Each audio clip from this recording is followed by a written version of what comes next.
ಒಂದು ಪ್ಯಾನಿಗೆ 2 ಸ್ಪೂನ್ ತುಪ್ಪ ಹಾಕ್ಕೊಂಡು ಗೋಡಂಬಿ ಫ್ರೈ ಮಾಡಿ, ನಂತರ ದ್ರಾಕ್ಷಿ ಕೂಡ ಫ್ರೈ ಮಾಡಿ, ಅವೆರಡು ಫ್ರೈ ಆದಮೇಲೆ ಒಂದು ಪ್ಲೇಟ್ನಲ್ಲಿ ತೆಗೀರಿ. ಮತ್ತು ಆ ಪ್ಯಾನಿಗೆ 2 ಸ್ಪೂನ್ ತುಪ್ಪ ಹಾಕ್ಕೊಂಡು ಒಂದು 4 ಕ್ಯಾರೆಟ್ನ ತುರಿದಿಟ್ಕೊಂಡಿದ್ದೀನಿ, ಆ ಕ್ಯಾರೆಟ್ನ ಫ್ರೈ ಮಾಡ್ಕೊಳ್ಳಿ. ಒಂದು 5 ನಿಮಿಷ ಚೆನ್ನಾಗಿ ಫ್ರೈ ಮಾಡ್ಕೊಳ್ಳಿ.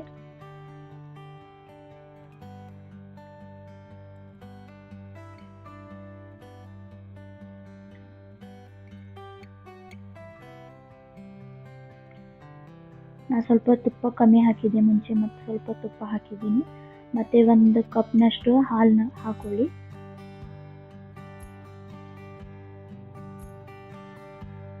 ಮತ್ತು ಈಗ ಮಿಕ್ಸ್ ಮಾಡಿ. ಈಗ ಏಲಕ್ಕಿ ಪುಡಿ ಸ್ವಲ್ಪ ಹಾಕ್ತಾ ಇದ್ದೀನಿ.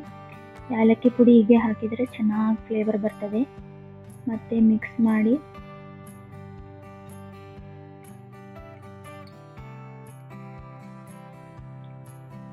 ಈಗ 1 ಕಪ್ನಷ್ಟು ಸಕ್ಕರೆ ಹಾಕಿ, ಸಕ್ಕರೆ ಕರಗೋವರೆಗೆ ಮತ್ತೆ ಫ್ರೈ ಮಾಡಿ.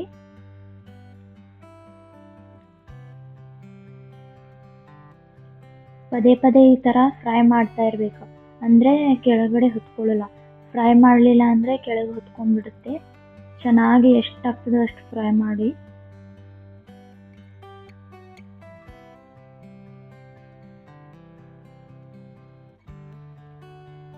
ನೋಡಿ ಈಗ ಎಲ್ಲ ಡ್ರೈ ಆಯಿತು. ನಂತರ ಗೋಡಂಬಿ ದ್ರಾಕ್ಷಿನ ಹಾಕಿ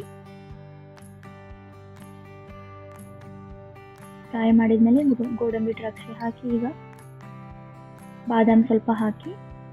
ಬಾದಾಮ್ ಹಾಕಿದ್ಮೇಲೆ